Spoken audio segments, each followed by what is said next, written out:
Hell no, to the no, no, no. Yeah, to the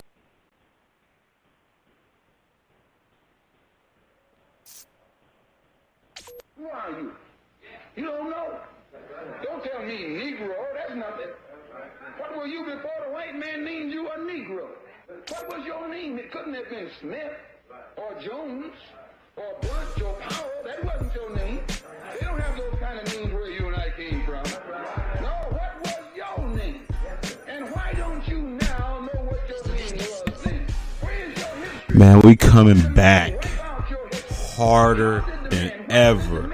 You know, if you got a soft chest and somebody taps you on your chest and you get hurt, please get out of here, man. Because we about to bring some pressure Sunday morning.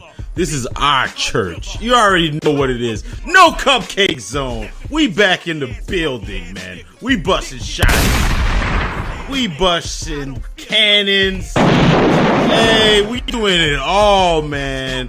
Hey, man, welcome back to the number one podcast in Southwest Florida. Yes, I said it. If anybody wants to argue about it, man, come on, man. You know where I am. Bring it on, man. Holla at your boy. Anyway, man, no Cupcake Zone, man. We got a special guest on the line, man. Carl, man, shout out to everybody, man. Hey, man! So happy to be in the no Cupcake Zone, man. I've been, like I said, I've been meaning to get in here for a minute, but when you threw that topic out there, I felt like I needed to jump in, man. Shout out to Big Dream Sports. Shout out to the family and friends. Let's do it, man. I'm excited. Okay, man. Hey, one shot. Round of applause for Carl, man, for coming through, man. Anyways, man, Carl, man, tell the audience, where you from, man? I'm originally from Columbus, Ohio. OH, go Bucks. I've lived in Southwest Florida for the last 7 and change years, so I'm a transplant via Columbus, Ohio. That's what I'm talking about, man. Even though I don't like Ohio State, hey, man, shout out to Ohio, man.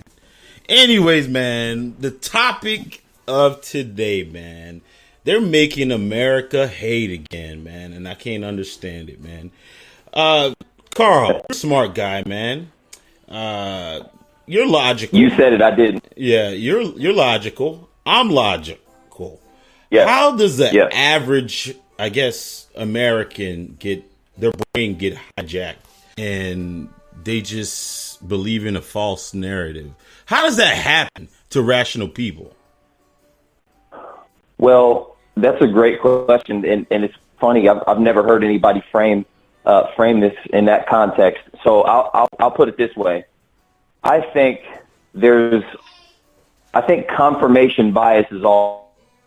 Confirmation bias is look for the things that confirm what you already believe to be true. So I think it's less of people being brainwashed and more of these are the thoughts and ideologies that they currently have held. The climate has changed, and it's easier for them to state that without being made a pariah. So I think it's way more of a confirmation bias that's happening right now and much less of a brainwashing. If you already believe that I'm a scumbag and somebody else comes to you and says, hey, that guy's a scumbag, you're going to be like, oh, yeah, that's right. But if somebody comes to you and tells you that I'm a stand-up guy, you're going to have a harder time digesting that information because it doesn't jive with what you already believe, which is called cognitive dissonance. So the confirmation bias happening in America right now is we already believe these truths, and now that it's okay to say them, it's all good. That's my opinion. Man, you know what, man? You put it very eloquently. I can't even say that word. But anyways, I was having a discussion with one of my Trumpster friends. Shout out to him. Anyways, and I took the side like, you know what? I understand why you like Donald Trump. I understand it. If I was a white middle-aged guy too, and my grandfather his father, his father told them I was supposed to have certain things that, we can't let those, those blacks, those brown people take it away from us. I would be wanting to be on Donald Trump's side too. Doesn't it seem logical? It does. You know what? It's like if I was told when I was a little kid, man, all you got to do is just graduate from high school, go to college. When you walk into that workplace, you don't got to deal with Tyrone. You ain't got to deal with Miguel. You know what? You get first dibs. And, I walk into that workplace and now all of a sudden, all the people they said that I didn't have to compete with, I have to compete with. And you have this guy telling me, you know what? No, it shouldn't be like that. You should get first dibs. Wouldn't I like that guy too? Yeah, of course. And, I think the entire premise of Make America Great Again was sort of a dog whistle to those that were really listening and saying, oh, well, let's make it great again, right? So I've always wondered what time he was hearkening back to. Right. Was it the 80s? Was it the 70s? Was it the 60s? I mean, my father was born in 1948, right? So for the first 15 or 16 years of his life, he wasn't even allowed to drink from the same water fountain as white people, right? So he came up in that time. And so the message that he always gave me was, hey, in order to compete, you have to be twice as good because they're looking for reasons to not give you the opportunities. Right. So that always stuck with me. I didn't really understand it until I got into college, and I was like, man, now I get it, right? So, those differing messages happen, but Make America Great Again, I just always wondered when it was great for everybody. I know when it was great for some people. Right. I just don't know when it was great for everybody, and I don't think that it ever has been and still isn't. Right. You know what? Why is it so uncomfortable and offensive, and it almost sounds like a civil rights movement when me and you tell our truths? Why is that? It's like we're going to offend somebody when we, even mention that it probably hasn't been a level playing field, but it almost like suck it up and, it's like, I don't even know. The dog whistle is not even working anymore. I mean, the dog whistle, everything's a dog whistle. You know what I'm saying? Sure. Like, it's like I can't even recognize what a dog whistle is because it's so normalized. Right. I just don't get it no more. Well, to answer your question, I think when you ask the question, why is it offensive for us to speak our truths? I think because no one wants to be confronted with truth that is ugly to them, right? If you walk up to someone who has an attitude problem and you tell them, hey, no offense, but you have an attitude problem and you would probably get way further ahead if you would fix that. That's an ugly truth to them. They're probably not going to accept that very well, right? Even though it's in the spirit of fostering conversation and it's constructive, criticism, and it's meant to get things out into the open. I think all of our country's problems as it relates to race relations start with the very fact that we can't even have open and honest conversations without it turning into a fight. I'll tell you a little story about last night. So my girlfriend's friend had a going away party. We show up, we're hanging out.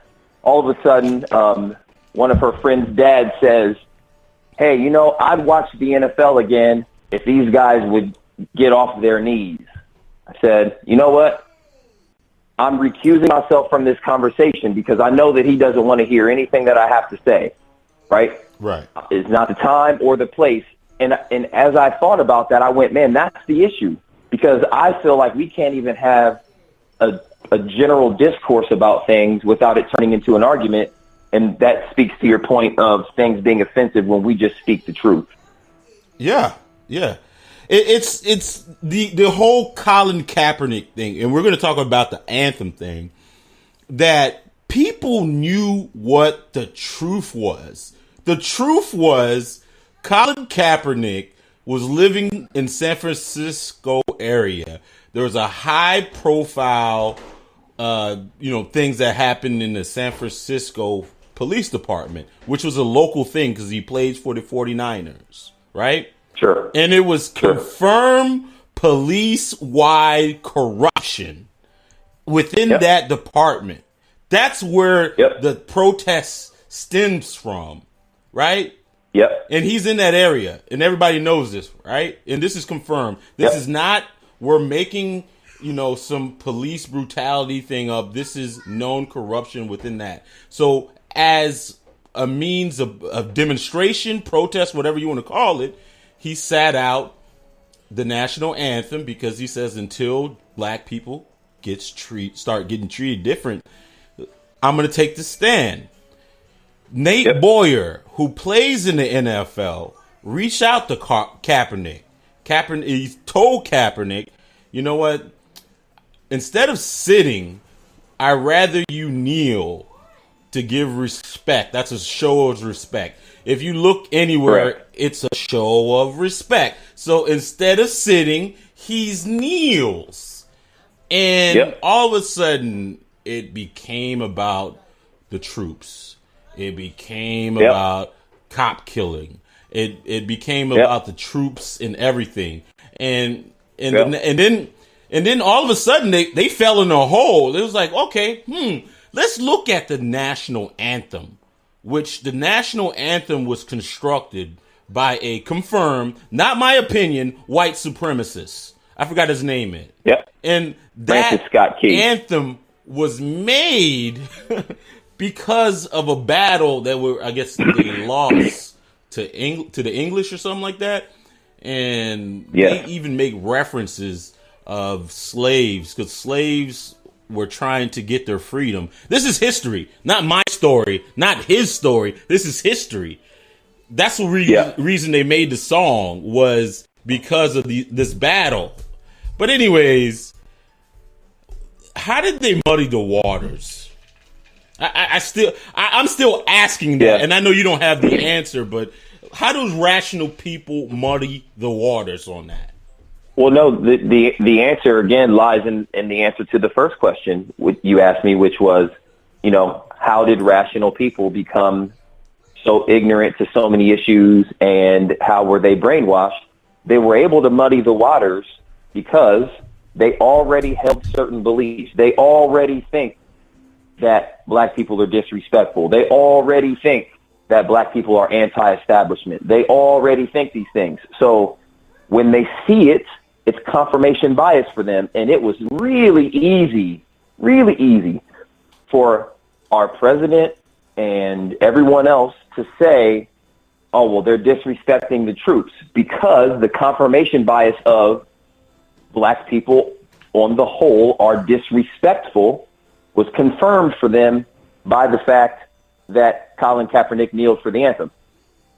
It was way harder for them to have the conversation of, and this stems back to every single issue, race related, African Americans, Hispanics, Asians, whatever what have you.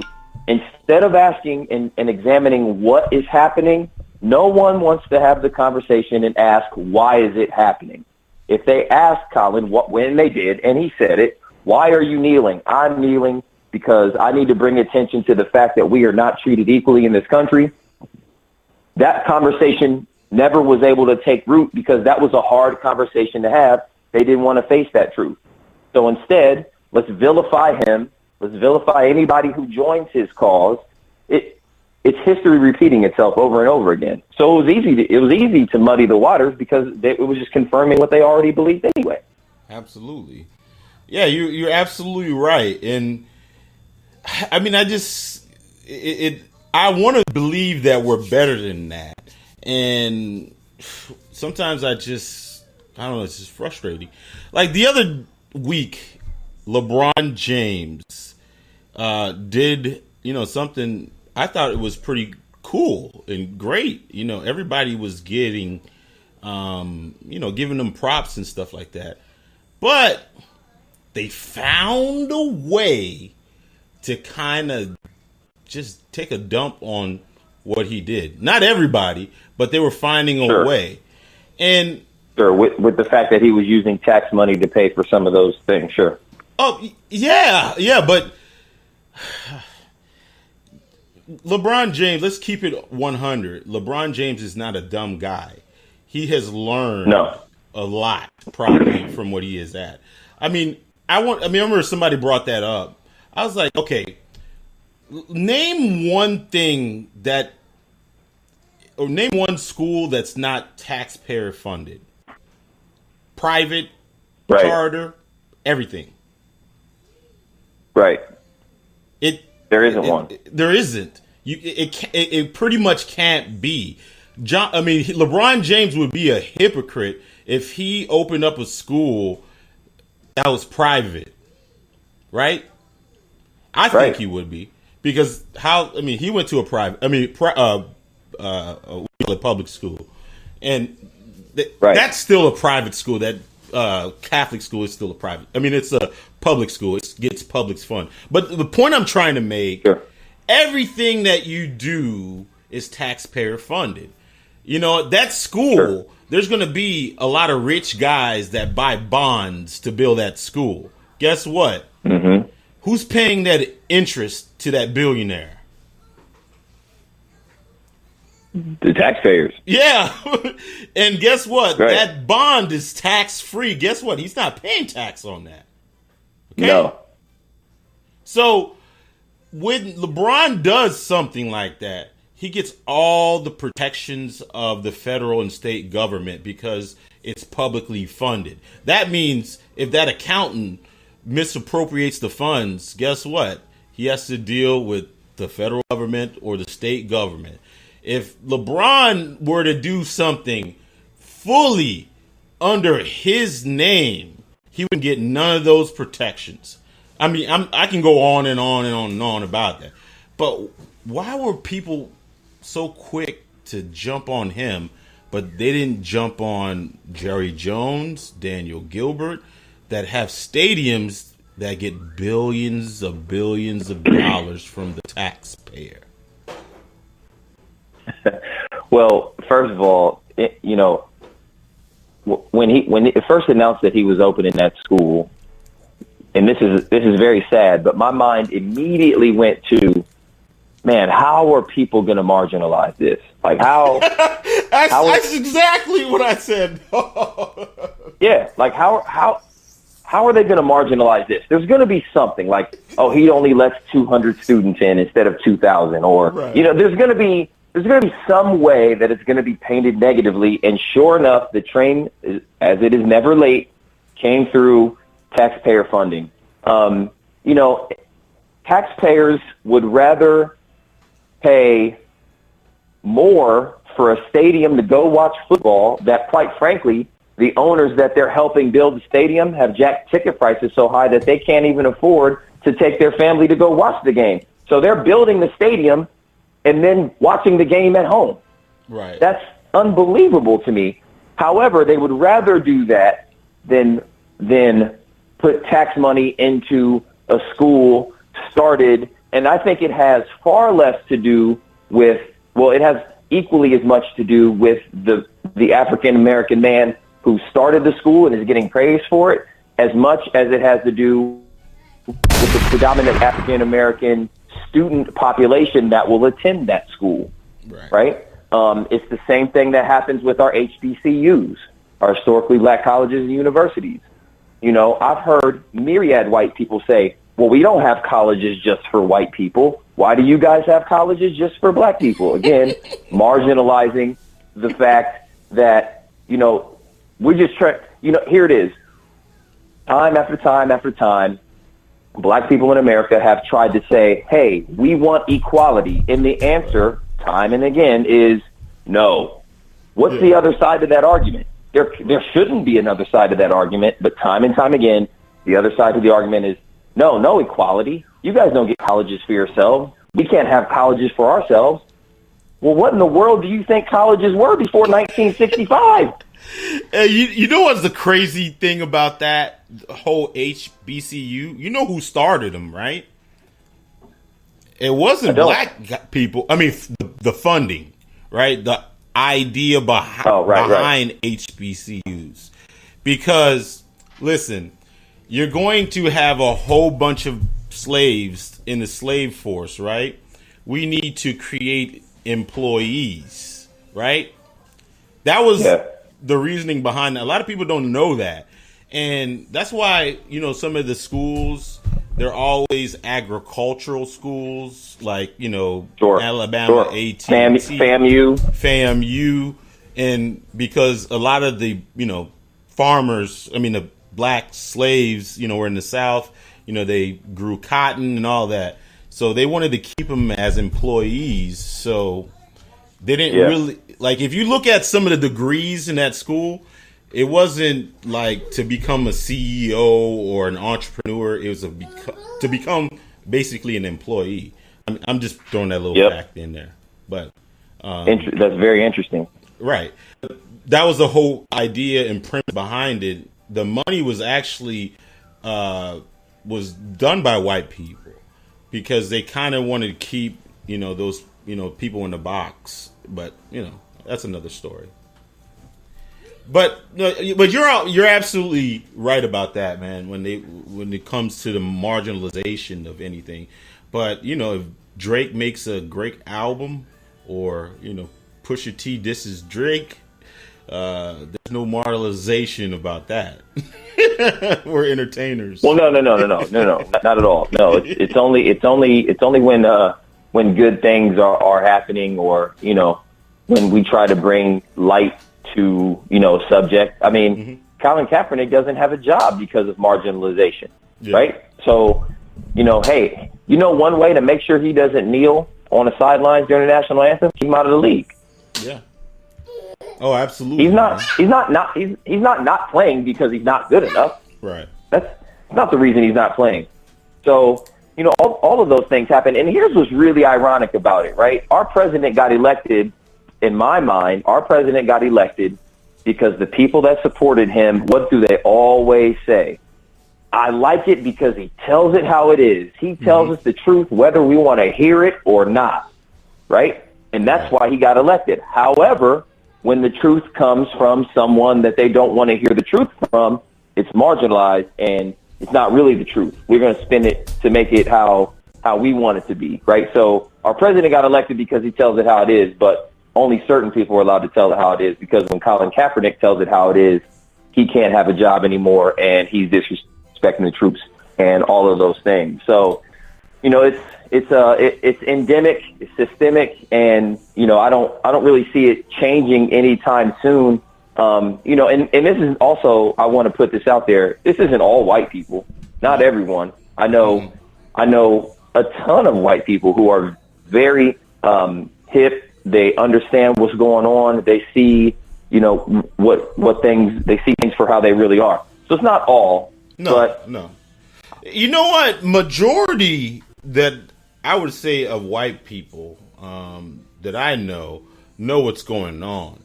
But yeah, I think half of them, just because it hasn't hit home yet, just like when Martin Luther King said, an injustice for one is an injustice for all. Actually, I'll just use Southwest Florida as an example. You know, half those people, they'll turn a blind eye if they see like a, you know, black kid getting mistreated or shot on the street. You know, they'll turn a blind eye because it's not at home. It doesn't hit them at home. But they'll kick and scream when, you know, they open up Lake Okeechobee. Now all of a sudden their backyard is filled with dead fish and allergy. You know, now they injustice has happened to them. Now all of a sudden, you know, it's like if you turn a blind eye to that, believe me, not karma, but you know how the world works when you see an injustice, you close your eyes and you think it's okay because it's not going to happen to you. Something's going to happen to you. It's just like how the world works, you know? Well, it is. And here's another great example. When the riots happened in LA, as long as it stayed in the inner city, they were allowed to burn everything down to the ground, man. They were running up in stores. Everything was on fire. I mean, it was crazy. When it got out, when it expanded into the suburbs, next thing you know, it was a state of emergency and the National Guard was called in, right? Yeah. Those riots went on for days before the National Guard was called in because it was contained in the inner city. Once it got out and it started to hit close to home for some people that weren't really feeling that, now it's a state of emergency and the National Guard's called in. So that just speaks to your point of, you know, it's all well and good until it hits home, and then now something must be done, right? So, right. You know, I think that's another example that kind of illustrates your point there, which is a really good one. Right, but you know what? The things that Trump is normalizing is it's going to hit people in the they don't see it yet. You know, like the NRA guy that, you know, is defending Trump, and he's, you know, even when he hears Trump is colluding with Russia, he's okay with that. But when he hears Russia's gun laws and the fascist style, you know, governmental tactics that Trump loves, the autocrat, that type stuff, where he's like, you know, he wakes up on the wrong side of bed and says, you know what, this person needs to go to jail. When that shit starts hitting America, because it's slowly hitting America, because, come on, man, he's, you know, saying, telling private industries, this is what you need to do with their employees. That's Russia. Yep. You know what I'm saying? That's China. Yep. And he's just basically normalized it. Like going against the press. That is out of Stalin. That's the biggest Hitler's one to me. Playbook. That's normal for them. You know, that's a dictatorship right there. They don't really get it. It's like it's fun and games to wear those MAGA hats, and you think you believe in that, but when they start implementing stuff like the police state, like he wants to spend $261 billion on the military. If you want to spend that much, that's just what are you trying to do? You want to take over everybody, right? That's $261 billion. You understand that much? How much that is? It's hard to fathom, but you know, there's no surprise there. You know, and here's the thing: and when Trump got elected, people asked me, "Hey, what do you think about this?" And I said, "Man, you know, there's some things that he says that I really agree with, right? Like his protectionism." Right? He ran under the umbrella of protectionism. America first. Why do I have a homeless man on the corner of my street and we're going to feed people in other countries? I understood that. Like that made a lot of sense to me. Right? I understood that. But that was just a small piece of it, right? Because on the backside of that was, we're going to build a wall and Mexico's going to pay for it. Well, that didn't happen. Right? And so, you know, that was one of his major campaign promises and those kind of things. And then other little things started popping up, like, you know, he's holding, you know, state meetings at Mar-a-Lago at his private thing. And, you know, Ivanka's she's got an office in the White House. She's his daughter. Like, she doesn't have a title. She just has an office in the White House. Like, all those little things started to happen, and people, like, to your point, they ignored it. Oh, no big deal. They ignored it. Oh, no big deal. Well, now that things are starting to come full circle, you know, I think that we're starting to see people that even supported him from the beginning are now saying, wait, this isn't what I signed up for. Right. So, you know, I think that things will continue to come to the surface that'll make more and more people think, oh, well, wait a minute. Remember the guys who, even in the Senate and in the House, that were called never Trumpers, right? There, no way, never Trump. We're not going to do it. When he was elected, man, they jumped ship on that one quick, and they fell right in line. Right, that's just the way the politics are. But things are going to start to change. I think that people will see him for what he is. I think he'll have a really hard time getting reelected, but that's still 2 years away. There's a lot that can happen in 24 months. Yeah. It's.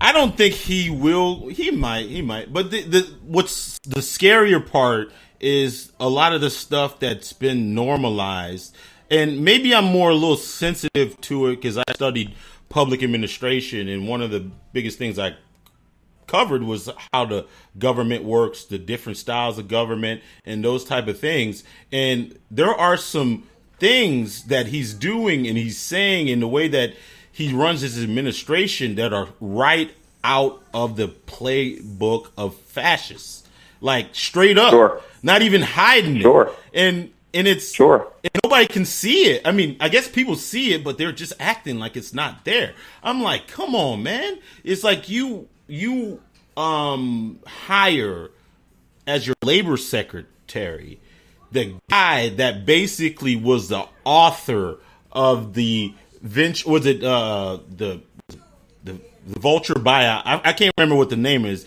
It's basically where you go in and buy companies, bleed them dry, and claim bankruptcy.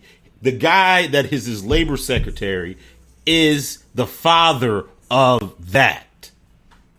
Oh, Mnuchin? No. No, Not not Mnuchin. Wilbur Smith, I think that's his name. That's the labor secretary. Okay. Oh, no, that's the trade secretary. I'm sorry. The labor secretary is Mitch McConnell's wife. My bad. But that's the guy. What? But you have those guys in his administration. Oh yeah, you just talked about the Goldman Sachs guy. That guy Yeah. was he invented basically the foreclosure. I think the modern foreclosure or something like that.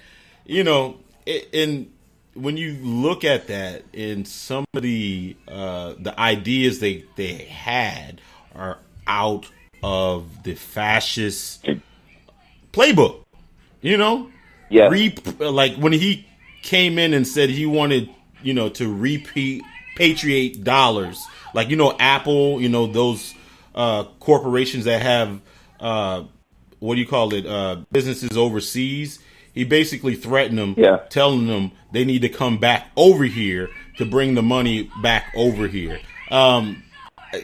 Globalization is a core, Republican idea, I thought. And Right. I just studied it a little bit, but some of the stuff just doesn't make any sense. You know what I'm saying? And I do. And I think his war on the media was the scariest one to me. Right. That was the one that really made me go, man, once he starts calling facts fake news, I was like, okay, I need to wake up a little bit. Because even I was like, all right, hey, he's here. Let's see what happens. But when the war on the media really kicked into full swing and you could almost see that change happen, I was like, all right, now I know what time it is now. Yeah. Even the relationships that he has now didn't make any sense to me. I mean, you're from Ohio, so yeah, Ohio's traditionally a Democratic state, right? No, I would say that we're fairly split down the middle, but I think that Ohio is traditionally a red state. Because we're so rural, so much of our state is rural. Right. As you go into the inner city, like Columbus is traditionally more Democratic, Cincinnati is more traditionally Democratic, but the rest of the state, along the Ohio River up into all those places, I think traditionally we go red. Right. But the point I was trying to make, like some of the states like Wisconsin, those are traditionally union type states, right? They believe in collective bargaining and all kinds of stuff, right? You wouldn't think that, some of those businesses would align themselves with Trump that's supposed to be a conservative, which doesn't make any sense. Even police unions, like Trump and his whole crew, they don't believe in collective bargaining. They don't believe in workers' rights.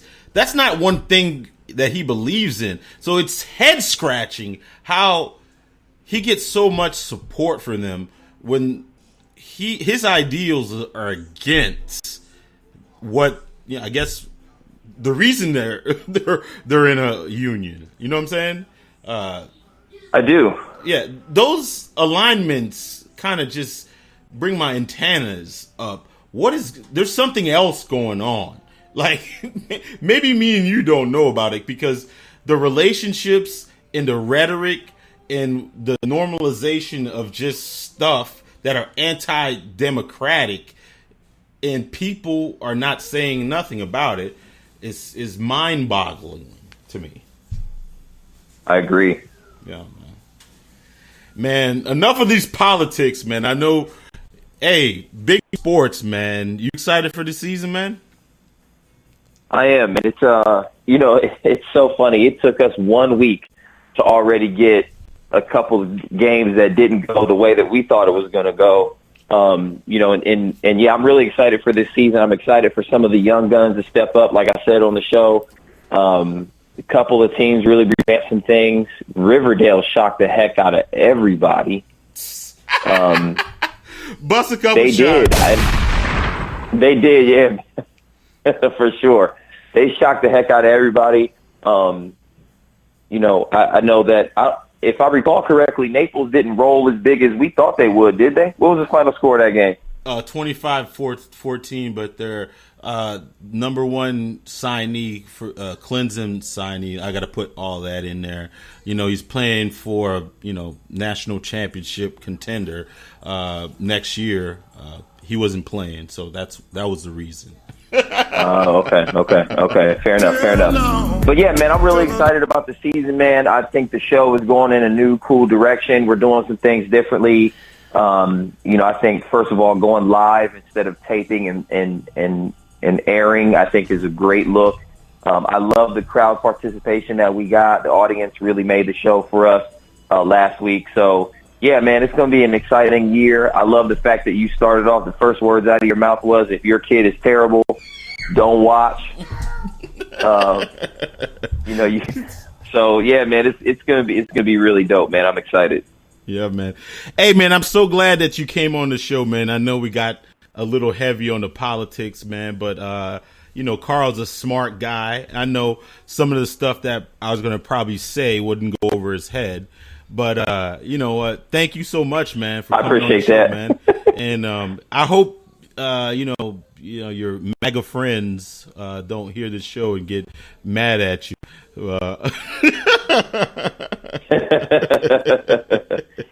Hey, man, for Halloween, man, I think I might dress up as MAGA Dow. I think I might do it, man. That's going to be funny. Well, yeah, man, I definitely appreciate you having me, man. Oh, go ahead. I'll say one more question, man. How did your son do yesterday, man? Did he hit beast mode on him?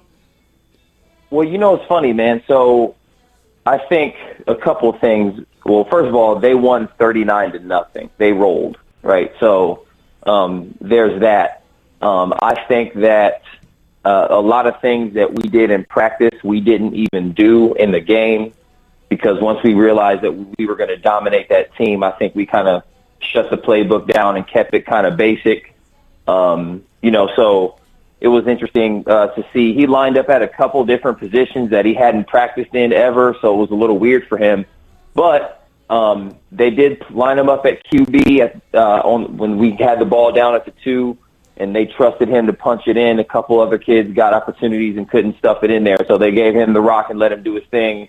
A couple kids bounced off of him, and he put it in. So all in all, he ended up being happy, man. They won 39-0, so I'm excited. This was his first football game in 3 years. He took 3 years off and focused on basketball and soccer. So I'm definitely glad to see him back in the pads, and I'm looking forward to seeing what he does when he gets more opportunities with the rock in his hands the rest of the season.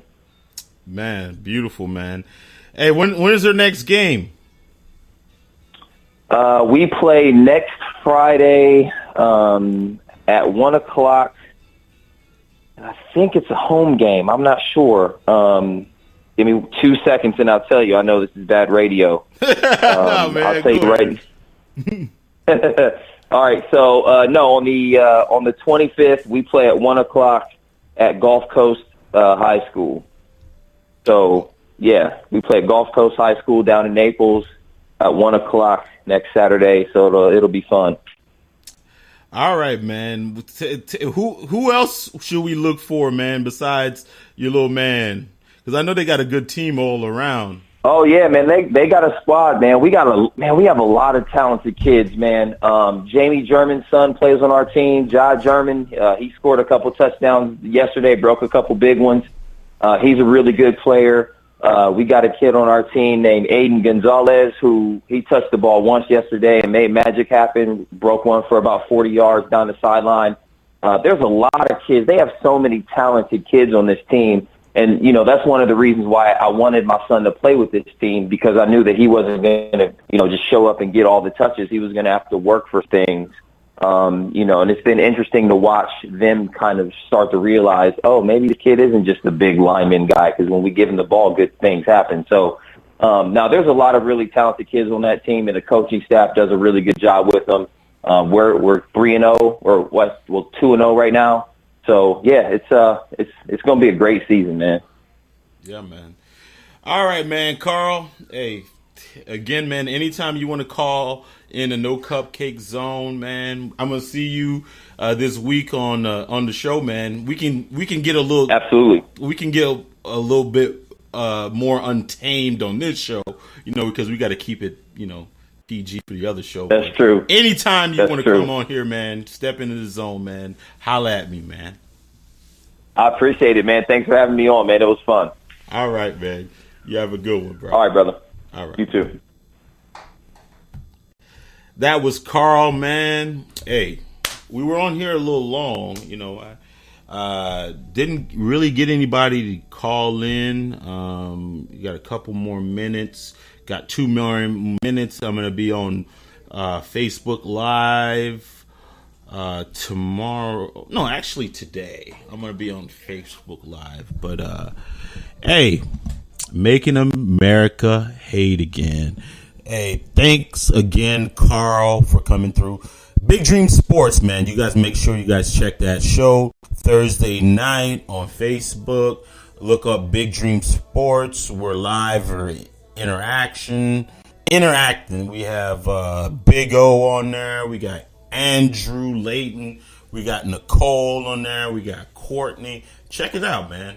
Check it out. Check the Facebook page out, man. And hey, we'll go from there, man. I'll let your boy, man. I'm out here.